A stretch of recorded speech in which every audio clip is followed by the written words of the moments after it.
Now we've heard the noise, so now we know we're really ready to go. Let's go. That's good. Calling the meeting to order. First on our agenda is a roll call. Janet Miller. Present. Catherine Hayes Sasser. Present. And Jessica Dalton. Present. Okay, thank you. And Gail Carr-Williams, present. If I can have a motion for approval of the September 28th board minutes. So moved. If I can have a second. Second. Any discussion?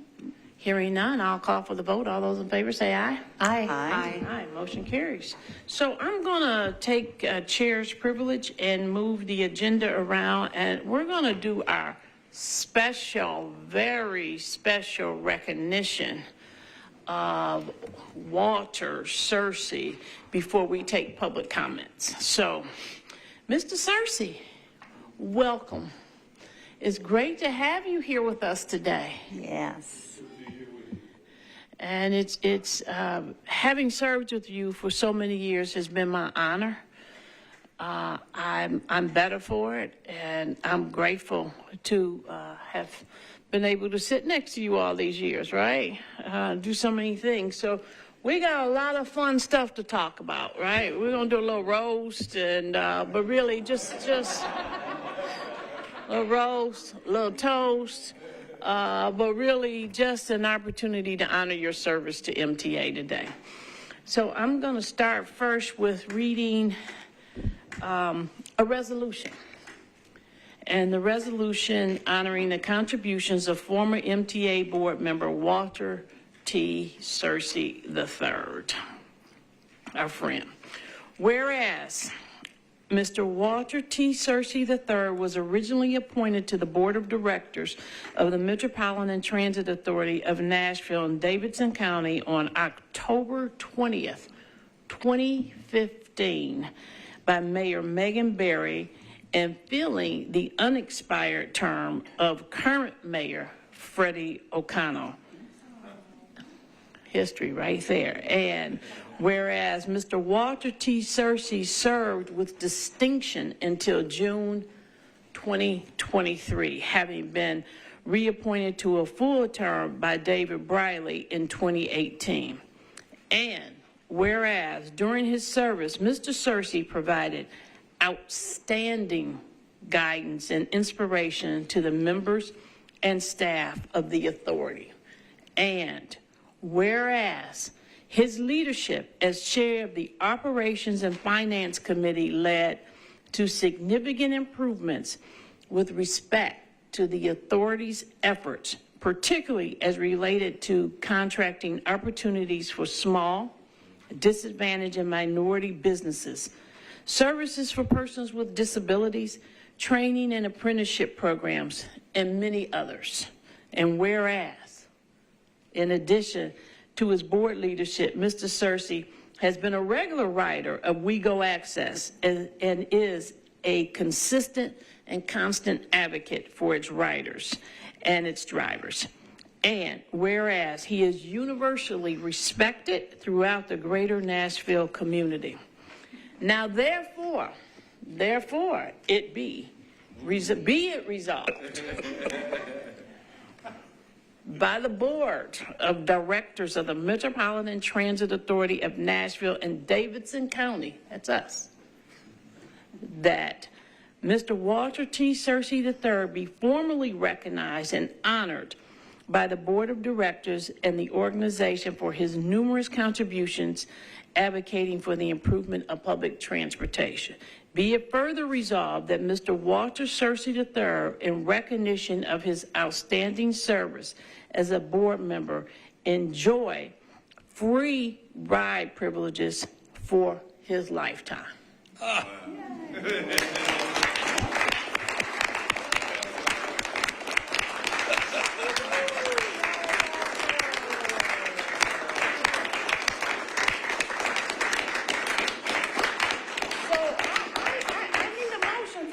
To approve that resolution. I would like to make the motion, please.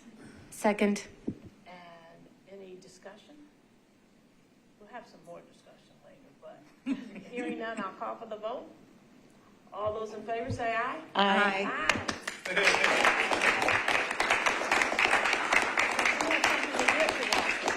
We have something to give you, so we're all gonna give it to you, okay?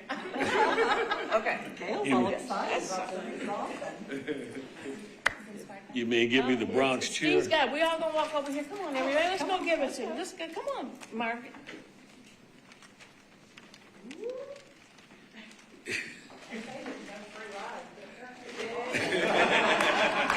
Apparently it is. Apparently it is. No free riders, no embarrassment.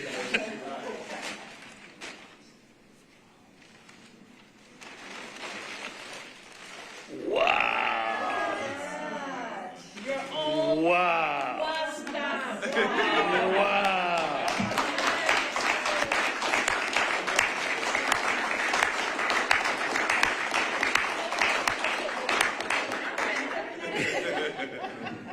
That is incredible. That is amazing. Yeah, let me, so we can get this in the, Maybe let's not walk over.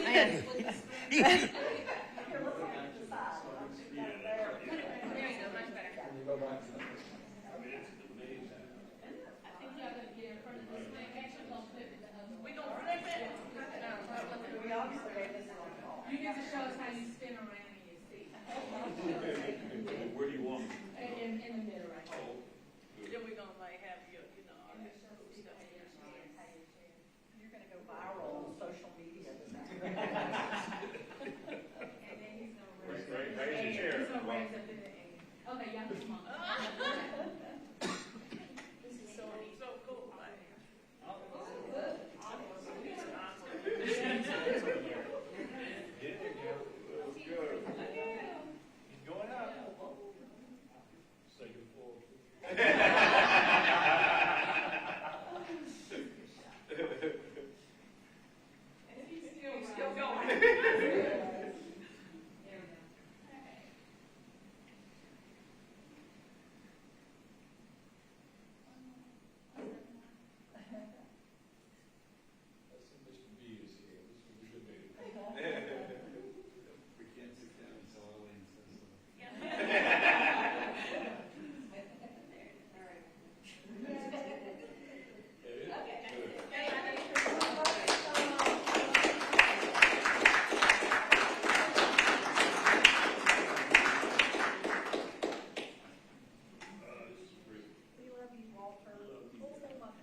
No.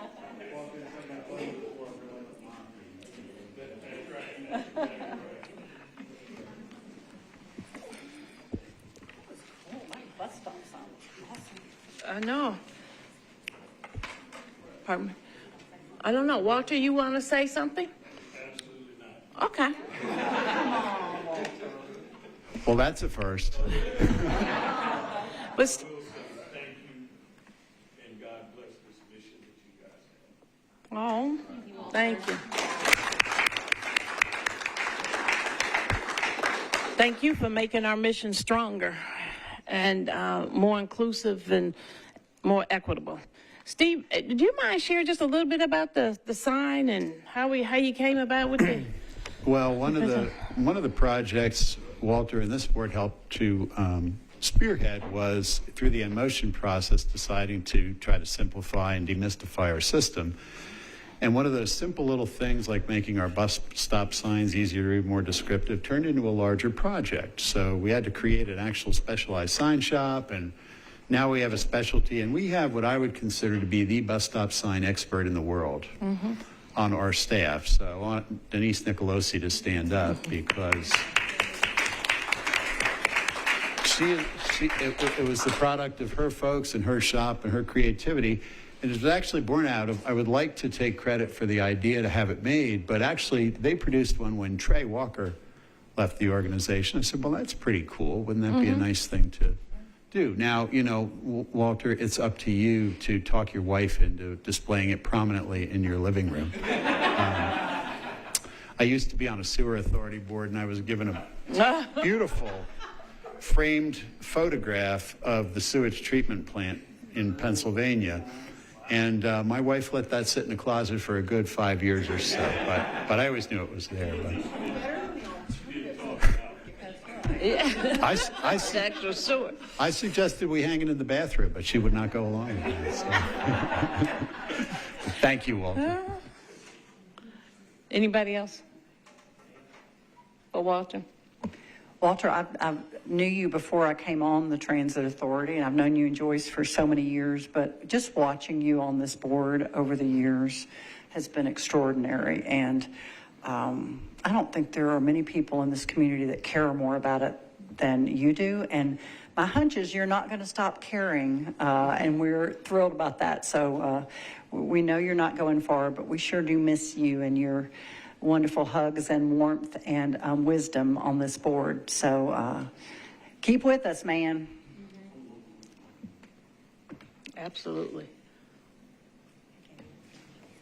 Yeah, same. I met Walter in 2018, and then I watched him on this board as a public person coming to the meetings, and then also as a freshman board member.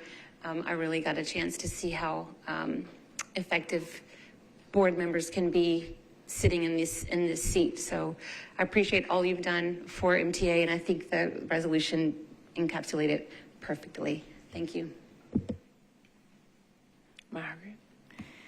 So Walter, who calls me Maggie, I'm sure y'all have heard that. I love it.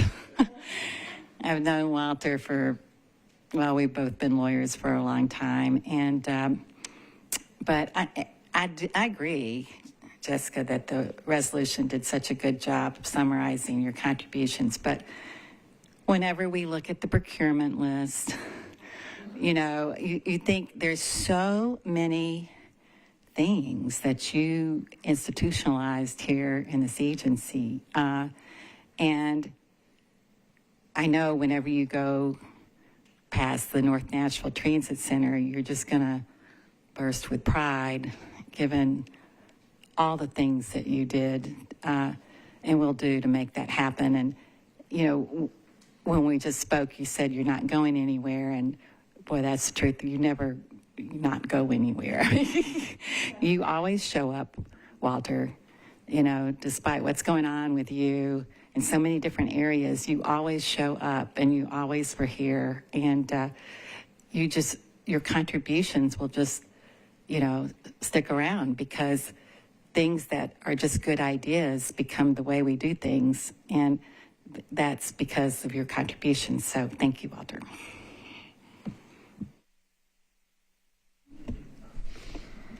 I just want a quick personal recognition as somebody who wasn't from Nashville coming into this position. I counted on a number of mentors on this board and off this board.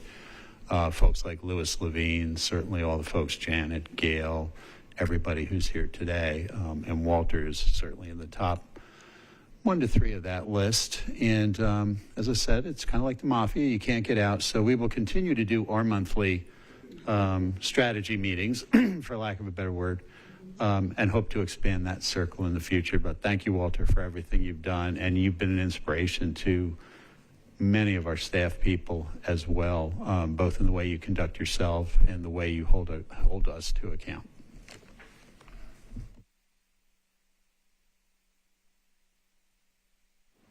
Anybody else? Well, Walter, thank you. Well, Madam Chairperson, thank you. And, it's funny how things move along. I know I took a hiatus from an organization at the time I became a member of this board to focus more on the mission here. And now I have joined that same organization, and only now, instead of chairing one task force, I now chair the transportation task force. Mm-hmm. And So you'll be hearing from me.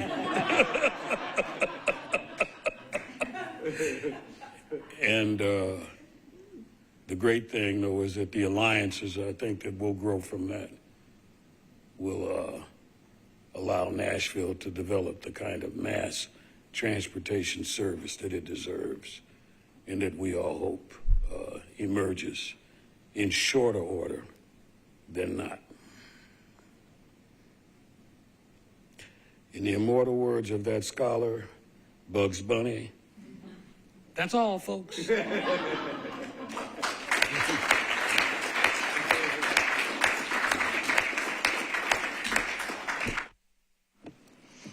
Thanks, Walter. Thank you to all of you for making this a special occasion and a special recognition for our friend Walter. So thank you all very much. And as board chair, how lucky for me to be able to read that resolution. So sometimes I get lucky sitting right here in the middle. All right, I'm going to go back to the part of the agenda that I bypassed, and that's the public comment section. I have one public comment record. Mr. Bull. Welcome, Mr. Bull. I don't sleep with this under my pillow. You do sleep with it under your pillow? Reside at 370 Wallace Road, think Northern Antioch. A brief comment, bus drivers operators doing a really good job. No way you could get me to drive in Nashville traffic. Couldn't happen. I'm really impressed. Along those lines, we've got problems in our culture with drug situations. This is a box of Narcan you can buy for just under $45, 2 doses, plus tax at most pharmacies, at all pharmacies. As I understand it, operators are not allowed to have these accessible or in their possession. Here's my quick fix workaround. Put these things in your fluid supply, your biological fluid overflow box, and through the guidance of 911, have passengers, if they wish, process the resuscitation techniques. I think this would save lives. And that's all I have to say. Thank you. Thank you, Mr. Bull. I don't have any other requests for public comments. Is there anyone else here that would wish to make a public comment? Is there anyone else wishing to make a public comment? Hearing none, I will close the public comment section of our agenda. So on item number 6, we have information only items. I would ask my fellow board members, are there any of these items you'd like to have pulled out for discussion? Yeah. I noticed in the operations dashboard that everything is in the green this month. So I'm just curious if Andy could talk a little bit about the green, all the green. All right. Well, thank you, Madam Chair. On the monthly operating statistics on page 11, we try to do a good job in kind of summarizing all the different efforts. Although we have a lot of green, there's always room for opportunities. We did see a hit in terms of our on-time performance in August with schools returning and a lot of the different special events such as the Grand Prix and some of the Broadway bridge closure. So that did have some impacts in terms of our completed trips. Since I have the floor, I will also mention that in terms of just bus acquisitions, as we continue to kind of really be proactive in terms of bus acquisitions, during the month of August, me and a couple of the folks from maintenance were out at Gillig in California for a pre-production meeting, and we negotiated to kind of help move our order of 28 Gilligs that were slated for Q2 of next year. We're getting closer to the springtime, so we're able to move that up. So that's good news for us. And then the other thing that I'd like to mention is that the 40 cutaways that you guys have heard me pleading and crying about cutaways over the last couple of months. We have 40 that are currently slated for production that are, we're going to start to see those getting delivered early next year through the first few months of the year, probably ending Q2, getting those total 40. So that's going to be a big help in terms of our access side of the business. But other than that, status quo. This is the second month of the fiscal year, and I'm happy to answer any questions if there are any. Anything else? Anyone else have anything in the information on the items? I just want to make mention that also in the information on the items is the upcoming procurements projects list. I just want to make certain everyone takes special time to look at that list and pay attention to that list and make certain that you look at that list regularly. And if you have someone that can support MTA through that procurement list that we look at every month, but do make certain you pay attention to that. And if there are any specific questions that you might have about any of the information items, that you reach out to the staff that prepared the report. But do pay attention more than anything to that procurement list. So thank you, Mr. Searcy, for that. Consent agenda items. We have 3 items on the consent agenda, and I would ask if any of my fellow board members wishes to pull any of those items out for individual conversations or deliberations. Hearing none, I would ask that I could have a motion for approval of the consent agenda. Make a motion to approve the consent agenda items. Second. Ms. Race. Any further discussion? I do have one about the trapeze signs at the Nashville Transit Center. Are they going to be similar to what's at the Hillsborough Transit Center? Pretty similar, scaled a little bit differently, but the same technology. So they'll be like dynamic and Very vivid. brilliant. Thank you. And that's kind of what we're moving to as a standard with the North Nashville will be kind of consistent with that. Okay, any further discussion? Hearing none, then I will call for the vote. All those in favor say aye. Aye. Any opposed? The motion carries. Consent agenda items are approved. Ms. Dolphin, Operations and Finance Committee. Thank you, Madam Chair. Today we have one board discussion item, and here to help us understand more about safety and security for the agency is Nick Oldham. Thank you so much, Nick. Thank you, Chair Dolphin, Madam Chair, other board members, and now lifetime board member, Mr. Searcy.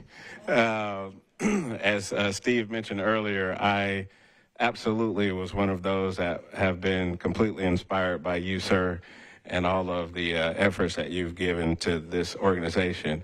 And I hear that as a lifetime board member now with free service, that you also get a PCA every time you ride. The ride's free. So can I get a couple of rides from you? So I want to talk really quickly about the safety management system. I'll give a really, really quick, brief overview because it's been a while since we've talked about it, and then I'll kind of dive into something that Steve alluded to our last board meeting. So again, really quickly, SMS is the safety management system. It's a formal, top-down, organization-wide approach to managing safety risks, but not just how do we manage those risks, how do we then assure that our mitigation strategies are effective and actually helping to resolve any of the risks that have come up. So here, these are the keys to a successful SMS. Sitting right there in the center is the safety management policy, which this board adopted some time ago. Just says, again, that safety is pushed in this organization from the CEO all the way down to our most recent hire. And then the 4 components of that safety management system. Safety risk management is what we talked about the last time, where we looked at the accidents that were happening inside the Horseshoe at the Elizabeth Duff Transit Center at Wego Central. Yes, got that right. And we talked about how we, put put some paint on it and retrained our drivers and we reduced those accidents by about 85%. Today, what I want to focus on, there's safety assurance, communication and training, and safety promotion. These are the 4 components of a safety management system. But today, kind of want to focus now, instead of on the SRM, the safety risk management, I want to focus on safety assurance. And basically, safety assurance is the process for collecting, analyzing, and then assessing the information that comes from any of our risk mitigation strategies that we've put in place. So again, safety assurance is really, as you look at that top left corner, safety performance monitoring is monitoring our system for compliance. And then the management of change. How do we identify and assess those changes, make sure that they're not introducing any new hazards into the system, and then you move over to continuous improvement. That's where we observe, we conduct audits, we bring in experts to kind of help us push along, and then we monitor and measure again and start that whole process again.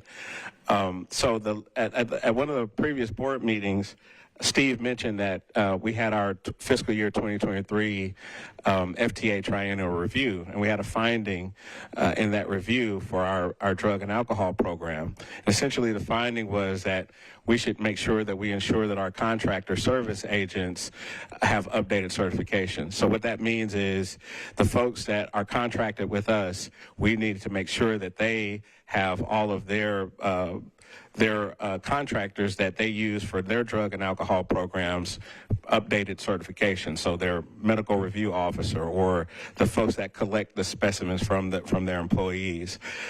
So we put together a corrective action plan. And again, this is part of that safety assurance and monitoring our compliance level with what the FTA says. So in our corrective action plan, in September, we met with all those contractors. We received their updated certifications, and then we put a revised process in place to monitor compliance to make sure that we start at the top of the year. So now at the top of the year, we're going to do a site visit to all of our contractors. We're going to audit their drug and alcohol program and get all of our ducks in a row so that we can turn in our report by March. And I want to stop right now and give major kudos to my team, Chelsea, Cersei, and Angel Martin, for their dedication. Steve, and I say this in a very good way. Steve used to tell me, it's like, Nick, you're a bulldog, so go after, what you want. Chelsea and Angel are bulldogs when it comes to this drug and alcohol program. I want to publicly make sure that I give kudos to them for their efforts in helping us to correct the finding. Almost done, I promise. So here, what you're looking at is this is a chart of our drug and alcohol, our drug testing. This is the FTA says that we should test at least 50% of our safety-sensitive employees for drugs and at least 10% of our safety-sensitive employees for alcohol. So what you're looking at here is the compliance. The the blue circle, the blue lines are where we should be testing. The darker line is what we actually tested. So you can see that we were below in January and February. And then in March, we changed TPAs. So a TPA is a third-party administrator. This is an organization that basically helps us to run the drug and alcohol program. I'll give you a quick example of one of the things that they do. We send a list of all of our safety-sensitive employees to our third-party administrator, and then they use a computer to generate a randoms list. And then we get that list back, and then we make sure that those folks get tested. So those are some of the functions of a TPA.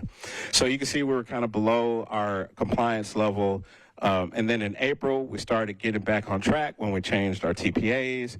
And then you can see May, June, July, August, September, we've been right on target. In fact, we tested more. We went above in June and July to make sure that we caught up for our lack in January and February and March.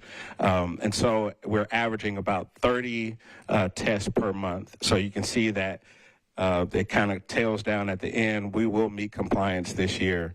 We're at 235 out of the 316 already. Hey, Nick, can I ask a Yes, question? This is just absolutely. curiosity. Sure. It's interesting how it's not steady every month. It seems to go on a curve. Why is that? So the reason the curve in terms of, so they give us a number, it's 50% of our safety sensitive employees. And then the TPA kind of tells us for these months, here's how many you should be testing in order to reach compliance by the end of the year. Interesting. Thank Yeah. you. You'll also hit issues because it's a random draw. You might end up with folks who are off on extended leave or Exactly. vacations or what have you. So you'll miss some of those draws, and it has to kind of roll forward into the future months. Yep. But again, we're on target to actually hit compliance this year. And again, kudos to Chelsea and Angel. And then this is for alcohol. So 10% of our safety sensitive employees should be tested. And let me say, one of the at the RTA board meeting, one of the board members said, "Are these all the positives that we got?" No, these are not positive. These are the number of folks that we're testing. So again, you can see that we were doing well on the alcohol side. We changed TPAs in March. Then we got back in, over-tested in May, June, and July to get back on that compliance train. And then we've only got 4 more to do before the end of the year. Totally believe that I know for sure that we are going to hit compliance and fix all of those. We've corrected all of those things from the finding, and we are certainly on the road to compliance in our drug and alcohol program. And that is my report. I will take any questions if there are any. Any questions for Nick? Nick, thank you so much. My It pleasure. was a thorough report. Thank you. Appreciate it. Seeing that all the business of the Operations and Finance Committee is completed, I hand it back over to you, Madam Chair. Well, thank you very much. Great report, Nick. Glad to see the improvement. Ms. Miller. Thank you, Madam Chair. So the New Initiatives and Community Engagement Committee has 2 agenda items. The first is one of our favorite things to talk about, which is Kia Lewis is going to give us an update on the North Nashville Transit Center. We always love hearing about progress there, Kia. All right. Good afternoon, Madam Chair, and to the distinguished board members. My name is Kia Lewis, and I am the project manager for the Dr. Ernest Rip Patton Jr. North Nashville Transit Center. And today I would like to give you an update on our construction. As we begin, why transit centers? Transit centers facilitate a non-downtown travel and cross-town service. Now, WeGo services operate as a hub and spoke based on a radial road network and to support the largest market demand, which is downtown. As the city grows outward with demand, the amount of travel between non-downtown destinations also grows. With this demand, the transit service between non-downtown destinations also grows. Our current network is not designed to effectively serve these needs. Without a grid network, better crosstown service aligned with transit centers at key locations will facilitate travel outside of downtown. So we also want to look at the enhanced connections. Why transit centers? Transit centers provide safer and comfortable facilities with amenities for connections. Then they also serve more locations. Transit centers help develop an interconnected network, a transit hub model, which provides a more direct travel from one node to another without passing through a central hub along the way. The main advantage of a point-to-point system is that it allows for greatly reduced time travel. Let me say that again, greatly reduced time travel as each node is connected to each other directly. And then lastly, it's cost effective. Transit centers can also allow for smaller transit markets to grow with more concentrated volumes and make service possible to areas where service cannot otherwise be. So now let's look at the geographic location. The Ernest Patton Jr. North Nashville Transit Center is located at the intersection of 26th Avenue North and Clarksville Pike. When this site was identified, it was considered ideal for a neighborhood transit center, as it already sat at the intersection of 3 bus routes. The 22, which is the Bordeaux, operates past this location, and the 22 Bordeaux is part of our frequent transit network with long service spans and relatively frequent service. We also service the 42, which is the St. Cecilia, Cumberland, and the 75, which is the Midtown that terminates at this location. Now, last year, we also extended the 77, which is the Thompson Wedgwood, and it terminates at the site as well. Generally, as our transit centers should be served by at least one route on our frequent transit network and other crosstown local circulatory routes, as well as other mobility options like rideshare, taxi stands, bicycle facilities, and pedestrian connectivity. Now let's look at the site layout. There are a lot of amenities that we have on the site. We will have wayfinding, Wi-Fi, maps, real-time information, ticketing vending machines, public art, which will be a reflection of the community, benches and canopies, bike racks, public restrooms, paratransit access, taxi, rideshare, drop-off and pickup, employee break rooms and restrooms, security facilities such as digital video surveillance and emergency call boxes, and lastly, public plaza space. So let's dive a little deeper into the site itself. The highlighted area that's in purple is the approximate 4,000 square foot facility, which will house the enclosed waiting area with ticketing vending machines, next bus and system information, customer convenience areas, and office areas. If you looked at the area that's highlighted or dashed line, it is actually the pedestrian plaza areas with a featured amenity space. This slide conveys the 5 covered bus bays. You will see that that's in the interior of the site and its connecting routes.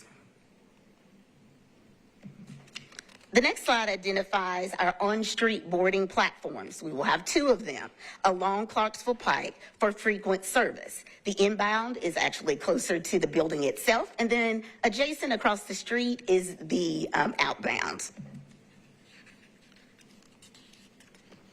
And then lastly, pickup and drop-off areas. We will have the Kiss and Ride, the Ride Share, and the Paratransit, and that is located right off of 26th Avenue North, highlighted in the purple. Now, we were excited about our groundbreaking.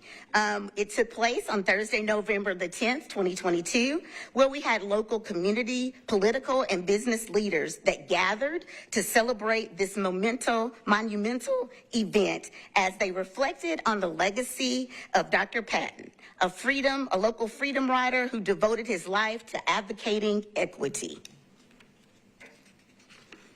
So let's jump right into the construction progress. This is an actual aerial photo of the site as it sits today. It's probably about 2 weeks old. So as you go by and you look at the actual site, you'll see it changing each time you go by.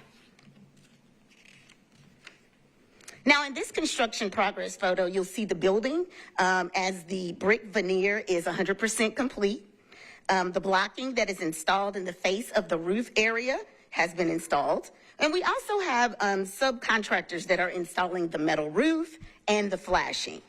Now, in the interior, which you cannot see in this picture, we have the mechanical, electrical, and plumbing subcontractors that are working on the rough end within the building.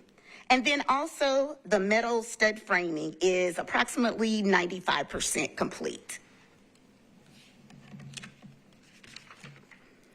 Now, this photo basically identifies the bus bay areas. You'll see how they're forming the canopies that are at A and B, which is on the side of 26th Avenue North, which is closer to the tall building. The slab grade on-pours are complete. We are currently working on the ones closer to the building, which are canopies E1 and E2 for those slab ungrades, and that is happening as we speak.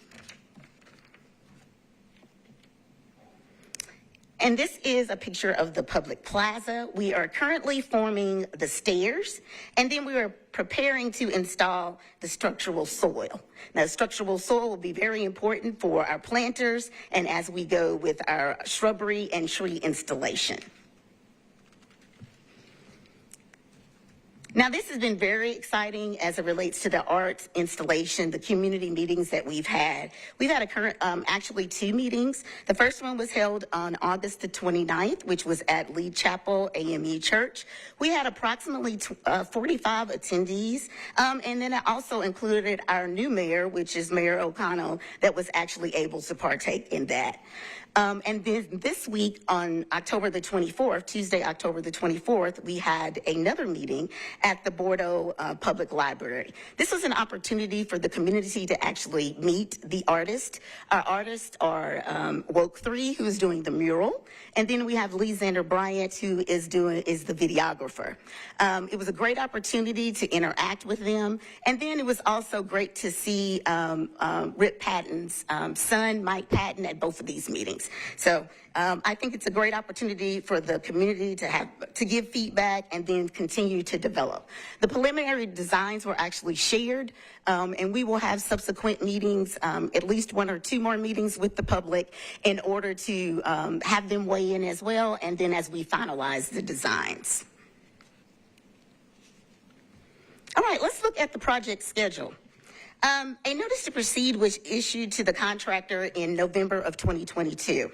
The work started to commence that month. The original contract included a 488-day completion schedule. This has since been extended 33 days to account for the differing site conditions, some minor design discrepancies, and longer than anticipated approvals for utilities and regulatory authorities, giving us a total construction schedule to date of 521 days. In addition, we will need to add time for commissioning and training prior to the grand opening in June of 2024.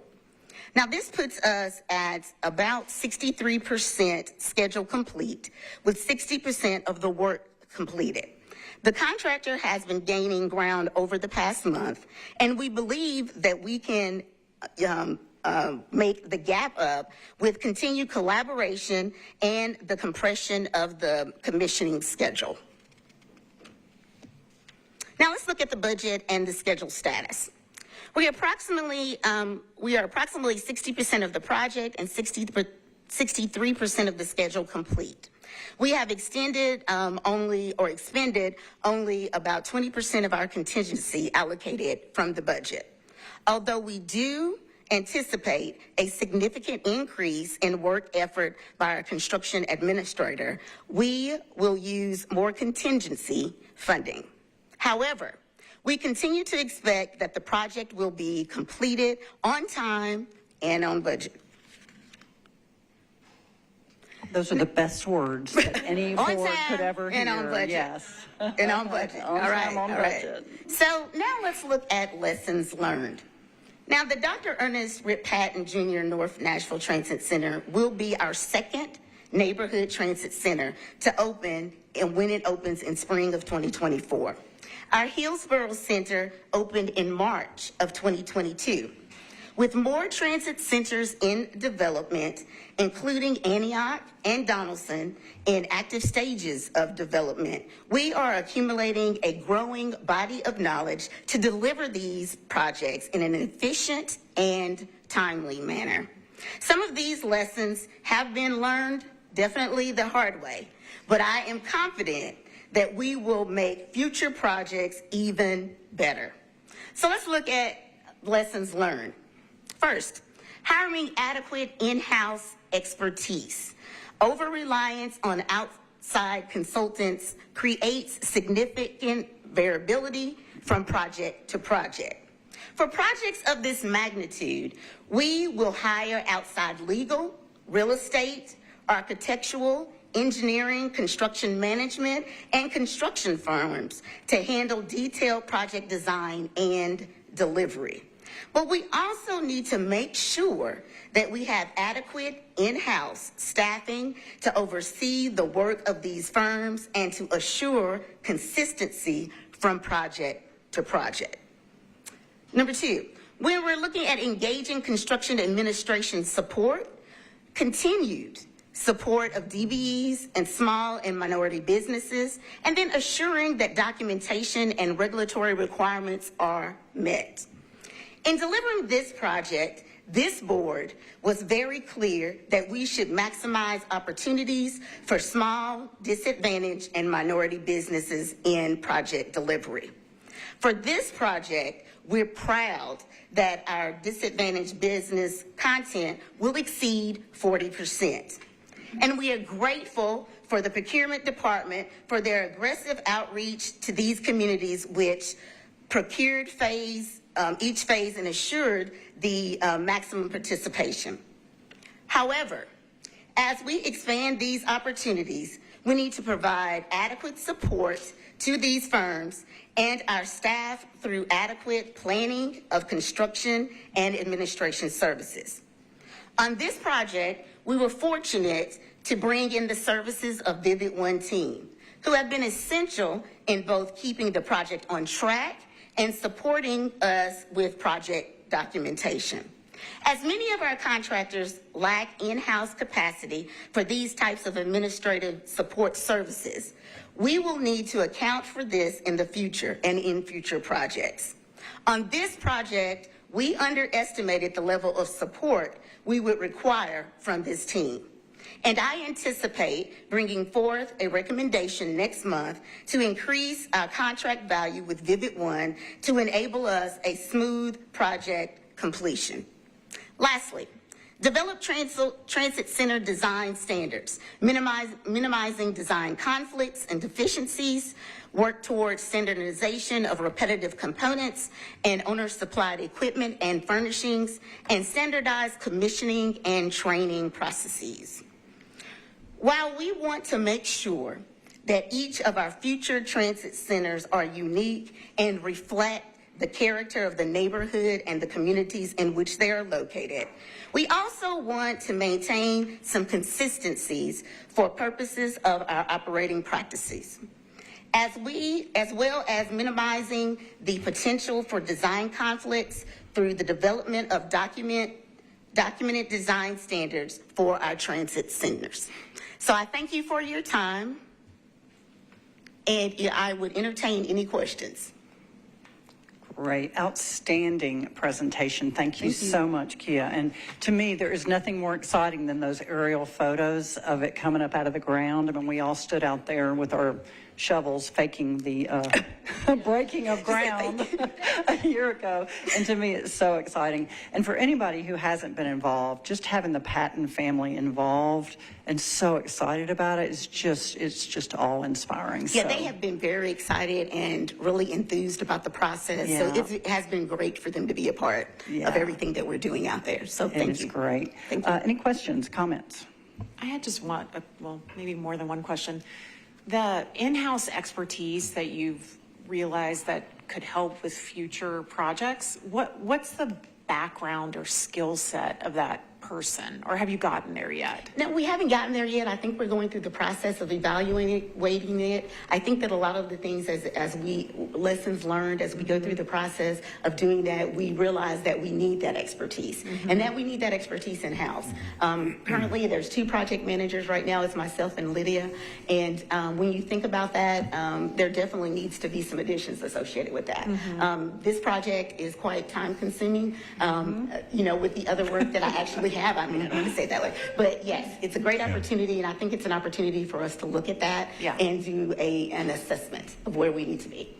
We have, obviously, we're going to use outside folks for a lot of the design activities, but keeping that standardization, and he alluded to Lydia in the room, and even our quote, little bus stop projects are kind of mini major construction projects. We're dealing with stormwater and easements and utilities and all those types of activities. So we're finding, frankly, engineering construction needs to become much more of a core competency here than it's ever been before. So even just monitoring quality control procedures with our outside designers and contractors, and I know Lydia's been stepping up.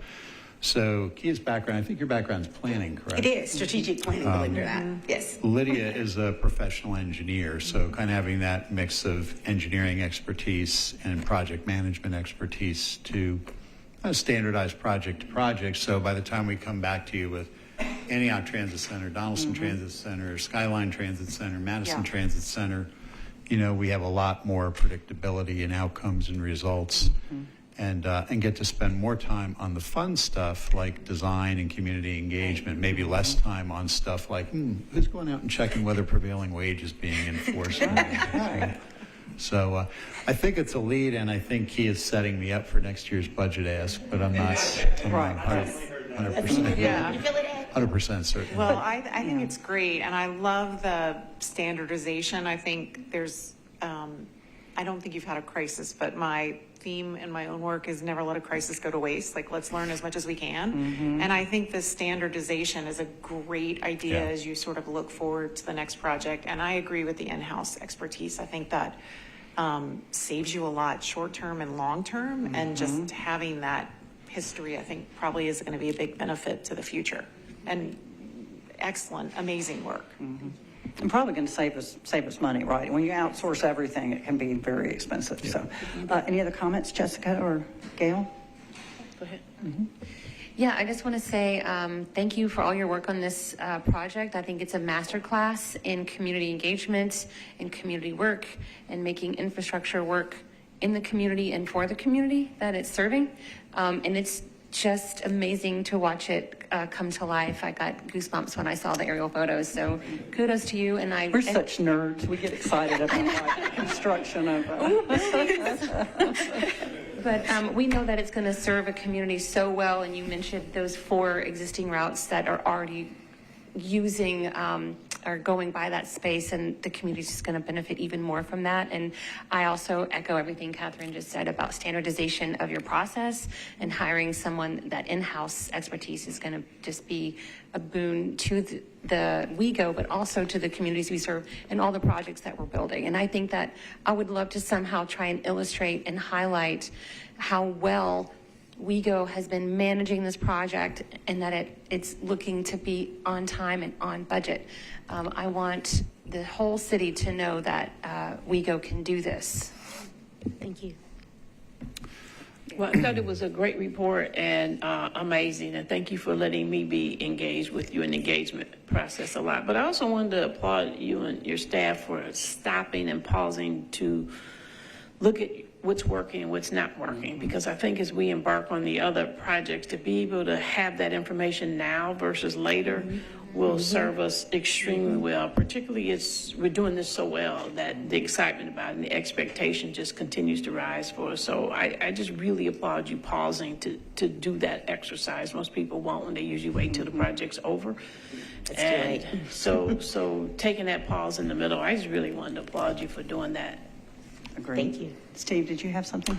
The only other thing I was going to add is Kia kind of led off with kind of a refresher on what the service design theory of our transit centers are, because we do think of them as construction projects and facilities, but frankly, the only reason we need them is how they support our service model. So one of the other things we're taking advantage with the kind of foundation of community engagement is actually now Katie's group is engaging the community in service design. Because as Kia alluded to in the opening slide, these facilities give us the opportunity to really modify service to be much more responsive to community needs. And ultimately, Kia mentioned that as of now, we have 4 routes that converge on that site. The plan when it opens is there will be 7 altogether, which will include extensions of the number 9 Metro Center route, extension of the number 14 Whites Creek route, as well as the new Trinity Lane Crosstown. So a lot of the conversation that's going to be going on with the community over the next few months, in addition to actually delivering the project, is, okay, what should this service look like? So potentially it could include beefing up even more the frequency and span on a route like the 22 Bordeaux, creating more circulator opportunities, or just trying to make it much more responsive to the needs in that particular part of the city. That's great. Any other questions, comments? Kia, you rocked it. Thank You did you. so great. Thank Appreciate you. you. Thank you. Keep going. On time, on budget. On time. Put that on a sticky note on your desk. That'd be great. So, okay. Next up, we have our COO, and this is actually an action item for the board, Andy Burke, and he's going to talk to us about our zero emission fleet transition plan. So, Andy, take it away. All right. Well, thank you, Madam Chair, and thank you for the opportunity, board members. So today I'm here to talk about zero emission fleet transition. As our board chair just mentioned, this is going to be a board action item. And just real quick, zero emission vehicles, what that might be looking at is utilizing a propulsion technology that does not produce internal combustion engine exhaust or other emissions. So next slide. So I'll go back one. There we go. So what our goal here today is after the project commences, within 12 to 18 months, we're looking to have a comprehensive plan of what it's going to look like to convert our current fleet to a zero emission fleet. And that project's going to look at a number of different things, such as facilities, our charging infrastructure, our current operational characteristics, the hills that we operate through, and temperature ambience.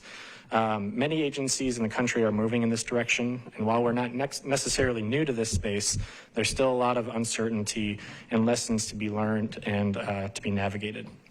And so ultimately, what we're looking to do is bring in some experts to kind of help us with that and answer some questions that we might not necessarily know the answers to. Next slide. So again, a little bit of history about us here. So we introduced some battery electric buses on the Music City Circulator back in 2016. And we currently today still have 11 battery electric buses in our fleet. However, 9 of them are currently parked due to the short range. They have these 9 vehicles that are parked right now only can travel about 20 to 25 miles before being recharged. The 2 long range vehicles are being utilized in day-to-day operations on our, typically on our 75. But as we kind of work through that, looking at the 9 short-range vehicles, they just don't fit into our current model these days. And so these are some of the life lessons learned that we're needing to navigate so we don't kind of put the carriage before the horse this time around. So a lot of questions will still be unanswered, such as what happens when we move to a 24/7 system, what type of charging infrastructure are we lacking, where are we going to get the source of energy, whether it's electric or hydrogen and whatnot. Next slide. So some considerations for moving to a zero emission fleet, as the slide displays, you know, ultimately trying to reduce our greenhouse gas emissions, our carbon footprint, improving air quality. And as some of you may know, in February of 2020, the city introduced the Sustainability Advisory Committee through their transportation plan. And out of that plan, the Mobility Subcommittee provided a recommendation for how local transportation sectors must reduce its share of greenhouse gas emissions in order for Nashville's state goal of an 80% reduction in community scale emissions by 2050. And this was based on the 2017 baseline. So again, this plan that we're planning to present here today and work with our a potential contractor would be the starting point for these considerations by reducing greenhouse gas emissions, reducing our carbon footprint, and in efforts to support our cleaner community. Next slide. So some other considerations for moving to zero emission to a zero emission fleet. This plan would help us align for future regulations and market shifts. Instead of being reactive as the technology continues to develop, we're going to have kind of like a footprint and kind of like a pathway to be able to navigate. So we would be positioning ourselves for potential grant opportunities. Currently, without a zero emission transition plan, federal grant opportunities and reviewers would reject any potential applications that we were to put in without this plan. So this would also help us set ourselves up with that. And I'm going to make a big asterisk at the bottom there with that last bullet point there, as there may be some potential long-term cost savings with lower maintenance and fueling costs, depending on the energy source that we have, but there's going to be a lot of upfront capital investments, training, and those type of efforts that can really help us see those potential savings down the road. Next slide.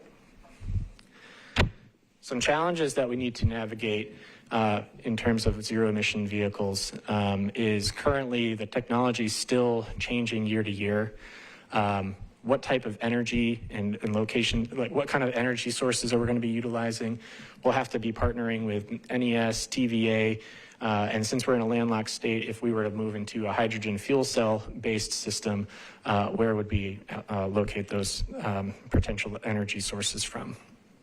Some other challenges is just our current infrastructure and upgrades, our current fleet at Nestor, our facility at Nestor, at Myatt and Central.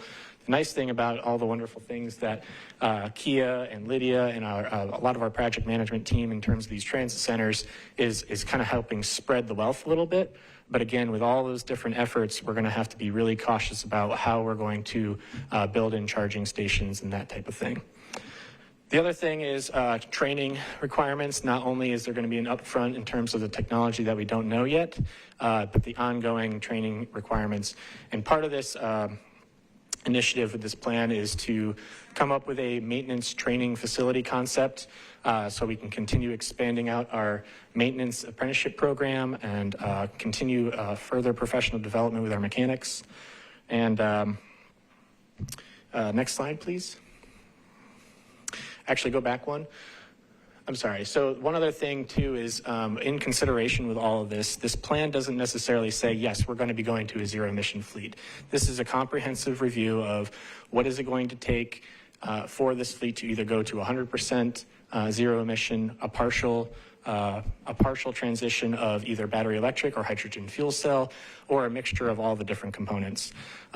Ultimately, we want a good sense of direction and a good outcome that we can continuously come back to you guys, to you as the board, to recognize, hey, this is where we're heading. Is this an appropriate action for us to take? Next slide. Before Andy moves on, if I can kind of leap in on that point, to a certain extent, certainly in our industry, frankly, this is being driven by non-operational concerns, whether they be political or public relations. And what a lot of folks are finding is they're jumping in way too far, way too fast.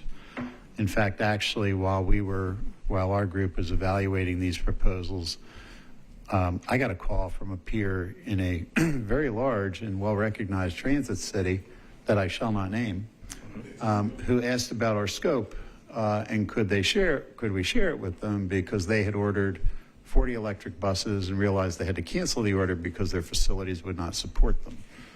So I really want to underscore the fact that we're taking a business planning approach to this project to give this board and the community a broader sense of what's involved. While there may be opportunities for cost savings, I mean, an electric bus has fewer moving parts than an internal combustion engine. So theoretically, we should see lower maintenance costs. But if we have to own 2 buses for every bus we currently own because of range limitations, so it's definitely going to be an interactive process that this board will be engaged in kind of throughout to make rational conversations with our communities. As I've said to several advocates, are we better off running electric buses that are unreliable or good service that more people are inclined to leave single occupant autos and use? So that's going to kind of underpin all of the efforts that Andy's talking about. So Steve, are you foreseeing federal requirements that will come in and say you have to be at zero emission by, I mean, is there any sign of that? That hasn't been talked about yet. California has adopted those. The transit agencies in California are under a mandate to convert to zero emission by a certain time frame. And again, folks whom I shall not name publicly, frankly, are wringing their hands wondering how they're actually going to accomplish it at this moment. Now, to Andy's point, the technology is evolving literally every day. Right. So at some point, we should be there. The question is how far, how fast. I haven't heard anything on a mandatory side, but Andy mentioned the opportunity for grants, and definitely under the Infrastructure Investment and Jobs Act, there's a lot of money being pumped into zero emission fleet. And I know one of the things I always caution folks is, if our primary business purpose is to chase dollars that aren't ready, when a technology is not ready, then it isn't necessarily a good a good thing to do. Learning experience for sure, but a very expensive one. Interesting. Yeah, and again, kind of to pivot off of Steve's point, the conversion rate from, say, a clean diesel to battery electric is not necessarily a one-to-one conversion rate. And these buses are hundreds of thousands, if not just about over $1 million per vehicle. So we really want to be strategic about, okay, if a clean diesel is operating at 300 miles before needing to get refueled and a battery electric only gets 180 miles before needing to get charged, how does that fit into our operations? And that's a service reliability question that we need to kind of navigate before we kind of, again, put the cart before the horse in our decision-making process. But here's what's great is we are putting the process in place to ask the questions and saying we don't know the answers. Absolutely. So that's the first step. Absolutely. So again, so we released this RFP back in early January to solicit these services. And I really want to give immense credit to the evaluation committee as 10 different proposals came in and they were extremely well done, very well detailed. And there's 11 tasks with the optional task of the maintenance training facility, like I mentioned earlier. But if you could go to the next slide, please. So a quick overview of kind of what they'll be doing is they will be addressing not only just doing a comprehensive review in our fleet, and that's going to be consistent of our buses, our access vehicles, which are the cutaways, and also our non-rev support vehicles. So doing an assessment there, seeing how it fits into our model, looking at our facility infrastructure, and just doing a really overall comprehensive review. And the proposers that we ended up working with is out of the 10 proposals that we end up having, 4 of them were selected for interviews. And so we conducted those interviews and ultimately ended up with 2 different proposers and asked for a best and final offer to select with Stantec, who has been in the game for quite some time. And they have done over 60 zero-emission projects ranging from comprehensive plan build-outs, design of facility and infrastructure upgrades, and as well as route modeling for various agencies. In April 2021, CARTA in Charleston, South Carolina, brought Stantec to the table to help them assist and develop a comprehensive roadmap for them to transition to a future 100% zero-emission bus fleet. So the evaluation committee recognized Stantec's abilities, powerful team led by project manager Annalie Castillo, who also has a PhD from University of Irvine, California, and she specialized in the deployment of zero-emission vehicles and fueling charging infrastructure. I also want to give thanks to Denise Richardson, who is no longer with the agency, but she was an all-star in helping get this project pushed along and getting the various vendors on the right page. So next slide, please. Next one. So this is a quick overview of Stantec and a couple of their high-level points.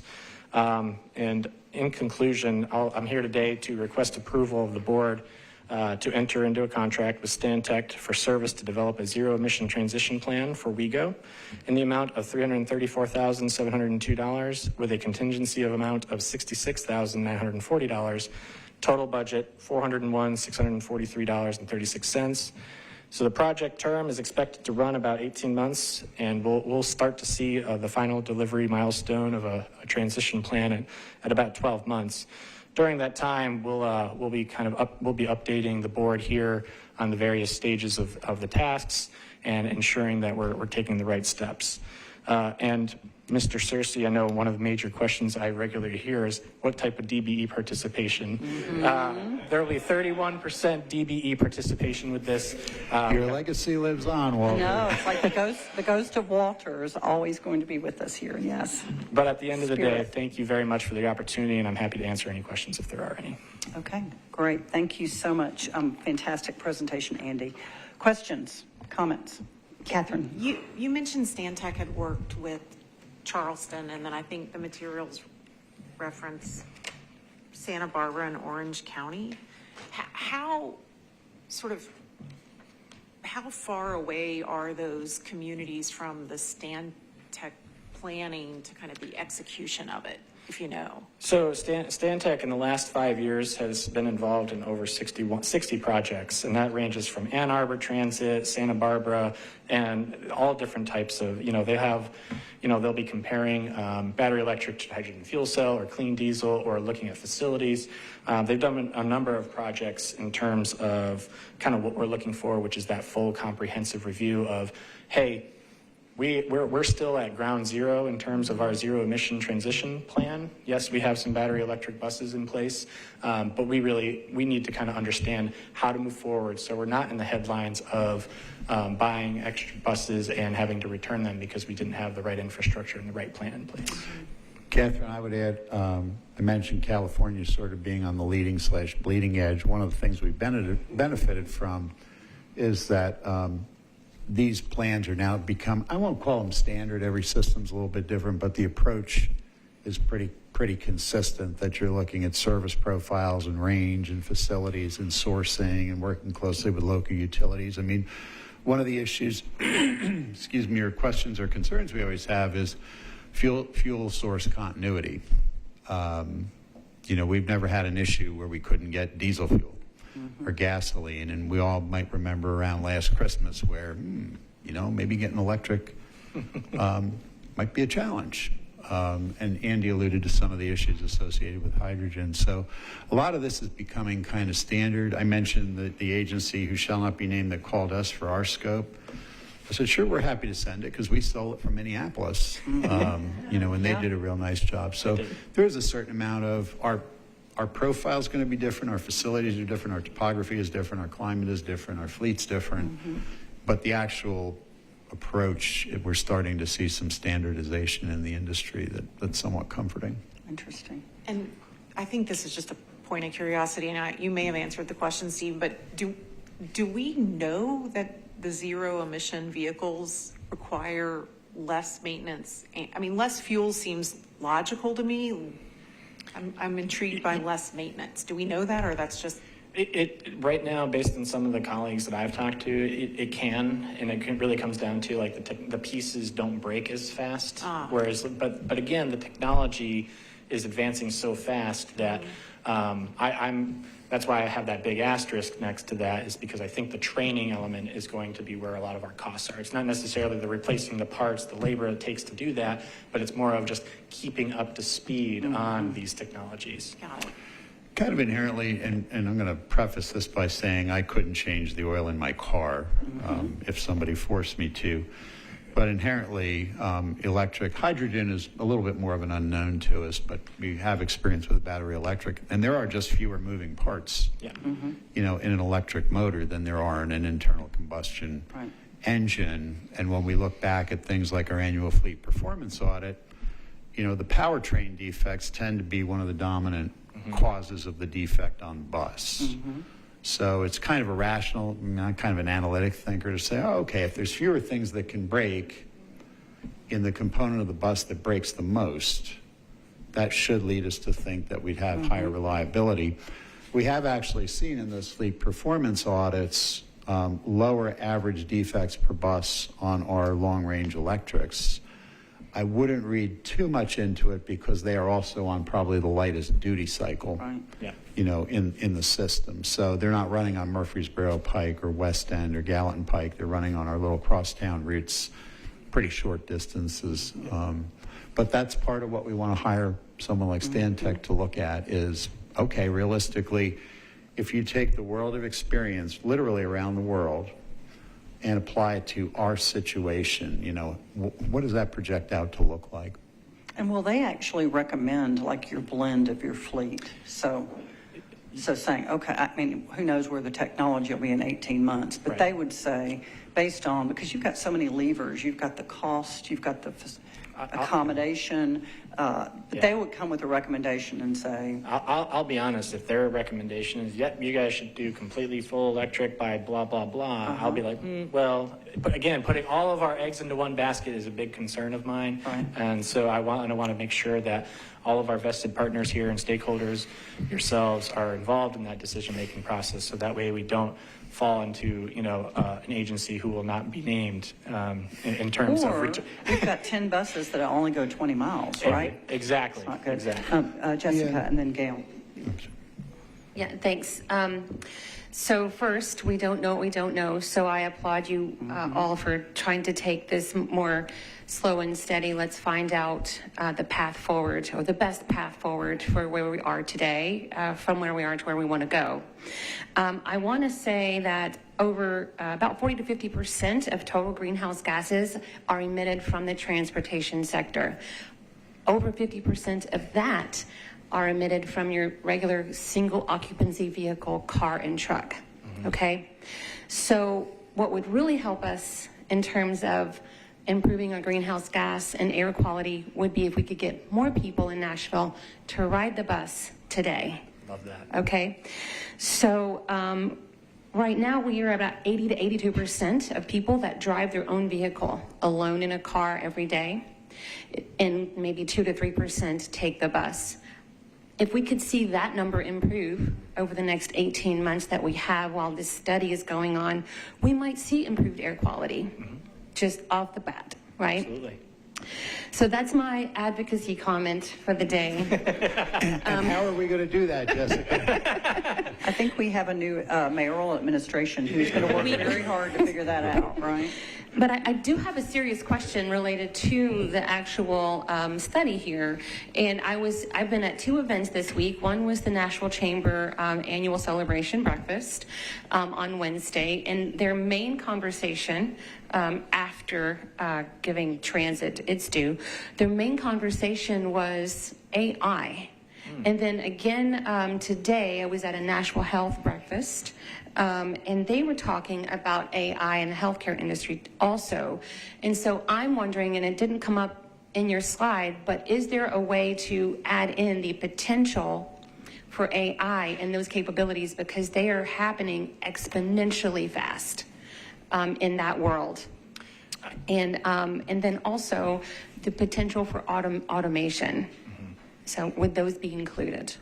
There wasn't a lot of focus on AI, and however, I think with the introduction of AI over the last couple of years with the ChatGPT, I would be very surprised if that's not going to be a component part of this.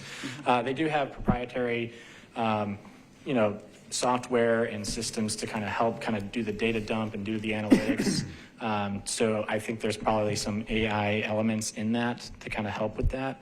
And then your other question regarding the automation part, I think there's a lot of opportunity for us to talk about that, and that's where we have to get involved with the unions and that type of thing, because ultimately, I think there's a lot of human variable issues compared to automation.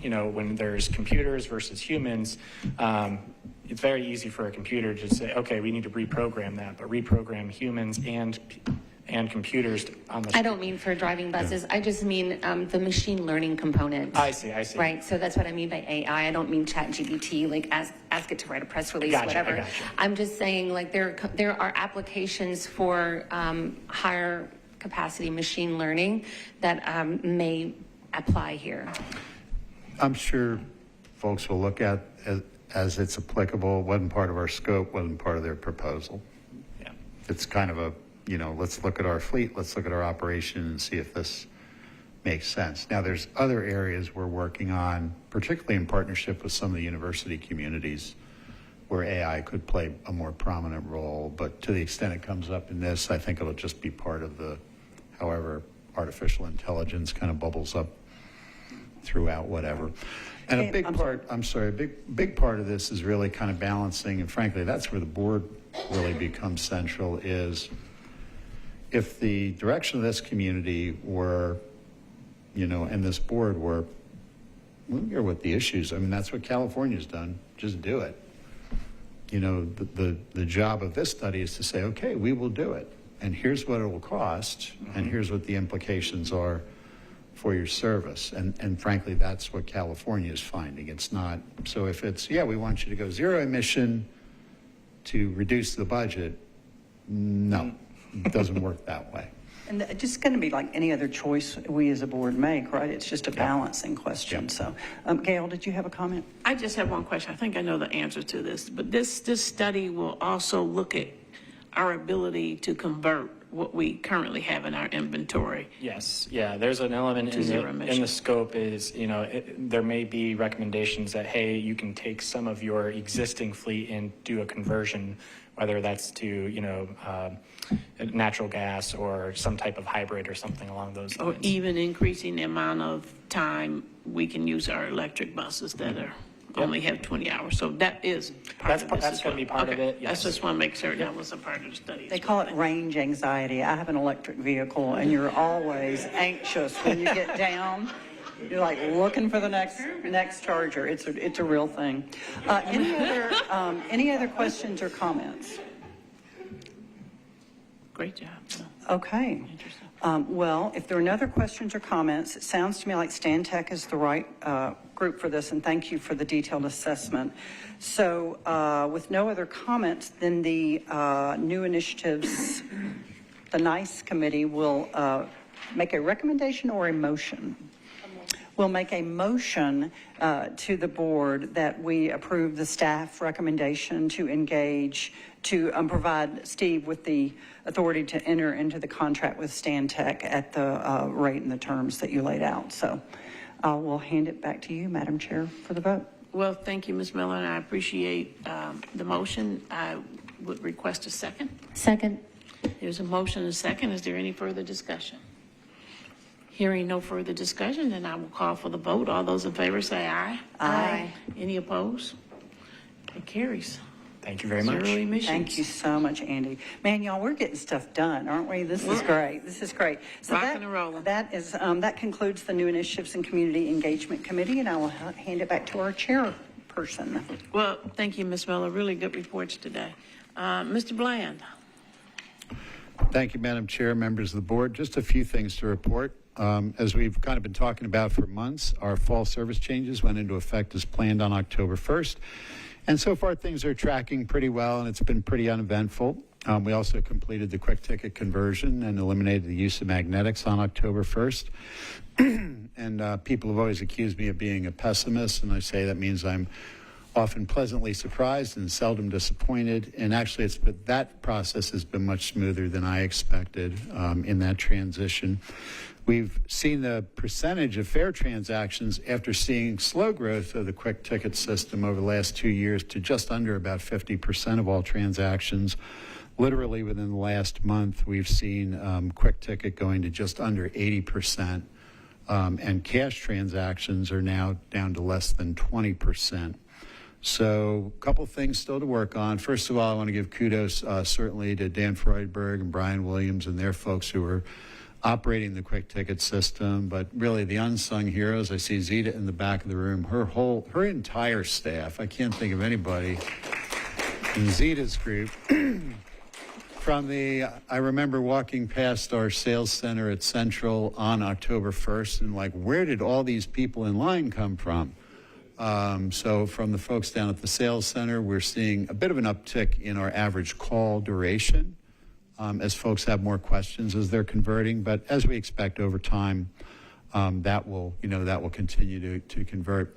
Also giving a shout out to marketing communications. If you didn't know about this change ahead of time, shame on you, because God knows we had it in every outlet. And part of the feedback I always look for in something like this is hearing from Andy and Carolyn Riggs-Farrar's group. The operators really like it.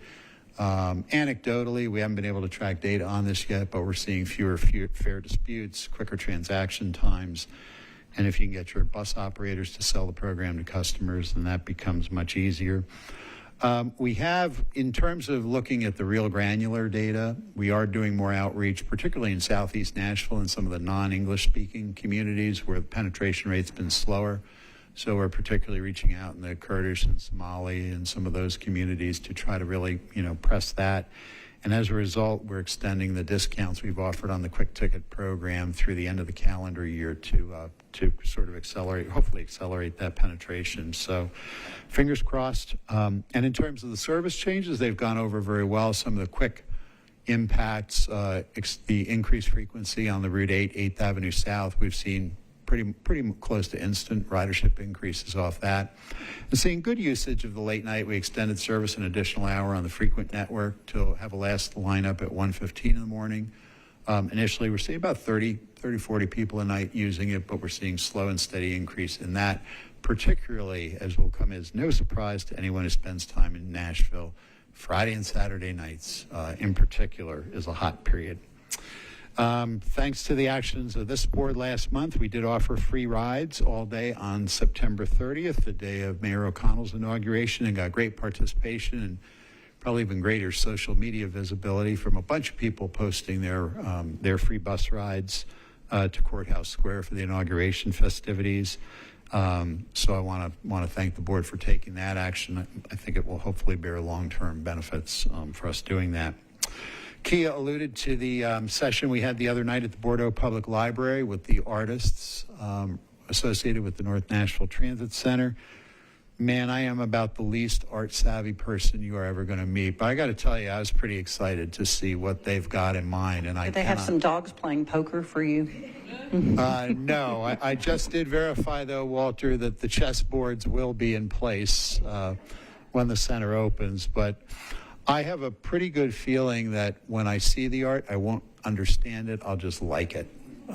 So really excited to see that in place. So, and I want to thank him. He's out of town today, but member Iran Thompson was at that session and was very engaged with our folks. Pat and family was represented. So it was a nice event. And the artists are, it's just a skill or a talent I don't have. Coming back to our mayoral and council transition, we've been spending a considerable amount of time on that. Had the opportunity since we last met to meet with Mayor O'Connell and his staff to discuss ongoing MTA and RTA projects and to align priorities.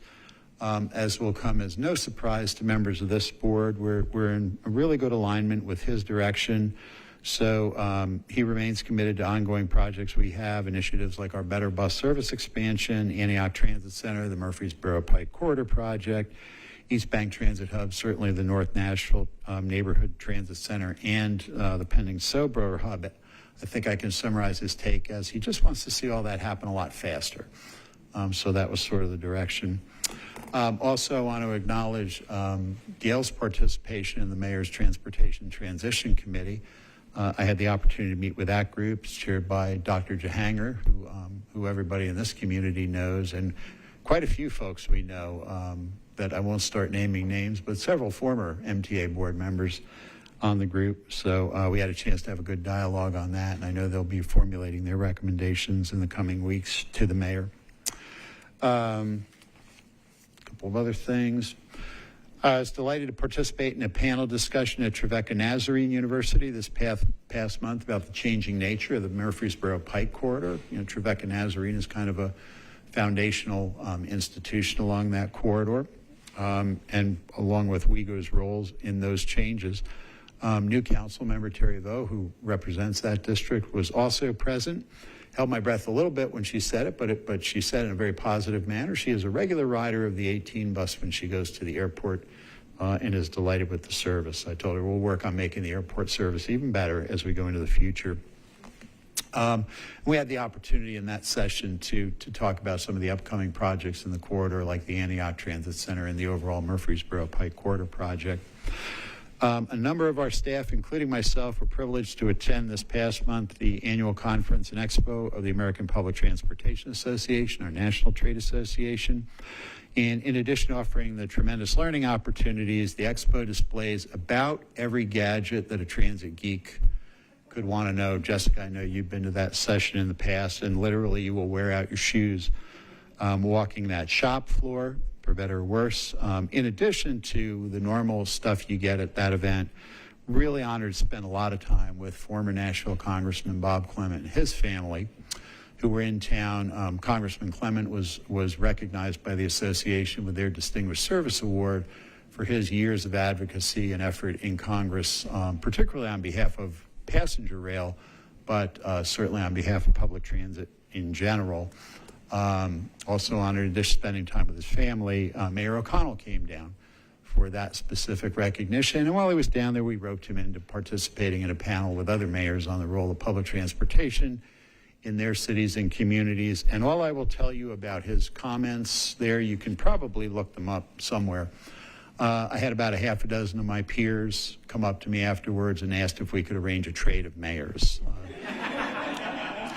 To which I said, no, that's not something that we would be interested in entertaining.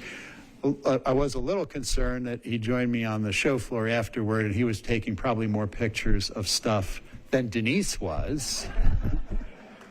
So I anticipate that we'll be looking to sort of challenge the status quo in that arena. We continue to meet with NDOT, TDOT, and the Downtown Partnership on the Connect Downtown process. Pretty shortly, the consultant should be coming out with their recommendations, and NDOT will be making those public. I expect that Felix and Marty Sewell from NDOT will be coming back to the board in November to present on those topics. A general report on Connect Downtown, but certainly a specific emphasis on the transit elements of that very comprehensive study. Also, relative to NDOT, we're kind of kicking off conversations to get, so as you all are aware, in the coming year, we'll be updating the InMotion Strategic Master Plan. NDOT will also be updating their side of it, so we're going to work to collaborate on that to essentially consolidate efforts on what I'll call the public-facing stuff, public engagement, publication, production, what have you, so that it's a kind of a unified effort from a public face that we each have kind of our own elements that we're going to pursue. And it looks like we're going to be trying to do that in the same fashion that we did Connect Downtown, where essentially we would be the procurement and contracting agency for those services on behalf of both entities, and then enter an MOU with NDOT to figure out the split of responsibilities. So I would expect we'll bring that MOU, not the procurement action, but the MOU back to you in November. Finally, I'll close with some things on the RTA side. We're continuing to advance slowly but surely our park and ride in Murfreesboro. We got our environmental clearance from FTA this past month, so we can now start moving into real estate acquisition activities there. And in a related matter, I'm actually pleased that I'll be representing the RTA tomorrow in Murfreesboro as the city of Murfreesboro, and Jessica, I guess you'll be there as well. The city of Murfreesboro is going to be doing a groundbreaking on their new transit operations facility and transit center in the city, and we're looking to build our park and ride on an adjoining site. So some of this regional stuff is starting to come together a little bit. We started our experimental service to the Nashville SC games from Murfreesboro and Antioch on September 30th, and from my perspective, couldn't have gone much better. It operationally went very well. We had a good turnout of riders, but we were not overwhelmed. I know Katie was a little worried that, we would be inundated and could we meet that. We had 30 to 40 folks use it, and I suspect, because you get in really good proximity to the stadium, free parking, I suspect word of mouth will kind of carry that forward. We will be operating that service to any of the home playoff games, and then we'll circle back with the team and figure out a longer-term plan for next season. Hatch Consulting Group is continuing to advance our WeGo Star Future Vision study. In fact, just yesterday, staff met with them to run through some potential scenarios that they will begin detailed operational modeling on and talking to the railroad about, and then ultimately taking out to the community for consideration. And then finally, I joined RTA Vice Chair and Gallatin Mayor Paige Brown in appearing before the state legislature's Commerce, Labor, Transportation, and Agriculture Joint Subcommittee of Government Operations for the RTA's reauthorization hearing last week. And sometimes, depending on the mood of the legislature, those hearings can go either way. This was probably the most positive and encouraging hearing we had with many of the legislators from around the state. Not just Middle Tennessee, not just Davidson County, speaking to the importance of the RTA's role in creating regional mobility solutions. From my perspective, that was all nice. The proof of the pudding is always in the eating, and the committee is recommending an 8-year renewal of the RTA to the General Assembly when they reconvene in January. So unless there are any questions, Madam Chair, that concludes my report. Any questions for Steve? Great report, Steve, as always. I don't have much. I am enjoying being on the mayor's transition team, and as you can imagine, Steve came in and did a good job, and it is like old home week with all of us that are on the committee. So it's a long history of transit supporters to really talk about this and bring really important issues to our new mayor. So glad to be on that committee. Also, want to sort of congratulate Jessica. I know yesterday through Transit Alliance, you were able to get a good recognition from the council for all your work with your transit classes with Transit Alliance. And so just super proud of you. And I remember when you started and watch you grow like this. And I remember when those classes started. So Thank you. So look at that smile. That's so amazing. You know, and to know we have these many transit advocates, and we do talk a little bit about that in our transition team about transit and how that information gets out to our community and how we advocate more effectively. And now that we know Walter is chairing a committee and others that sort of are able to do that, maybe your whole conversation about the zero emissions and getting people out of their cars, you know, has an opportunity to continue to grow and be a very real thing in our city. So thank you for your leadership in our city, and I appreciate it. And I'm glad you got acknowledged. You should have. So great job. Everybody in the room today, God, we saw so much innovation and creativity today. And I think that it's energizing and it's synergizing. And I like how you all are sort of supporting each other. I saw the claps for one another when you all were reporting. And I think that that's admirable because it really shows what a team does. And maybe some of you are doing one thing, but you all are supporting each other. And eventually all of it comes together. So I just wanted to say I noticed. And I really appreciate that kind of synergy between all of you. And also, like, zero emissions, like whoever thought we'd talk about that, right? We thought we were cool when we got to electric buses. Now we're talking like zero emissions. Like, what really is that? You know, we're going to have to Google that all night. So thank you for the homework, Andy. You know, I'm just like, and then we got AI, like AI. So it's a lot about our society and where we are right now, but I like the fact that we are responding to it in proactive ways. And so at the end of the day, that's what that is really about. I'm sorry, Patrick, we didn't hear about sinkholes today, but it's okay. But yet and still, the energy in the room. And lastly, I want to say what an honor it was for me to honor our former board member, Walter Searcy, today. I think that inherent in the work that you do, I hear him. Like, we made a couple of jokes about it, but we really weren't making jokes about it because in the work that you do look at DBEs. We do look at the procurement list, who's on it, who's not on it, and why we need it and why it needs to come to the attention of the board. So those are really important things. And Walter has always been that person to make us always think about equity. Whether or not it's something right here in this city or something going on with some workers in Alabama.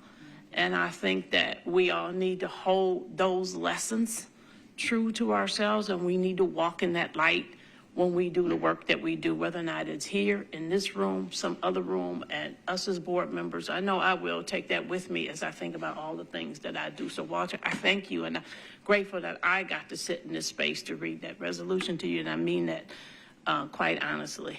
So thank you, and thank you, Joyce, for always supporting us as well, because none of us do it alone. So thank you very much. And with that, I don't know if I have anything else, but to say, hey, happy Thursday. See you next month.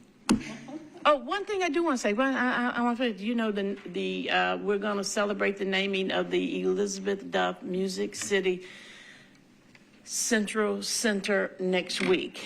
And what an honor to do that when we honor her history, her legacy, and that of her family, and that our city gets to uplift a woman who was the first African-American woman to drive a bus here in Nashville. Such an honor. And the fact that this board had the courage and the tenacity to name the building and to bring that to Metro Council. I'm really proud of that moment and the moment that happens next week. So, all right, let's ride, y'all. We are adjourned.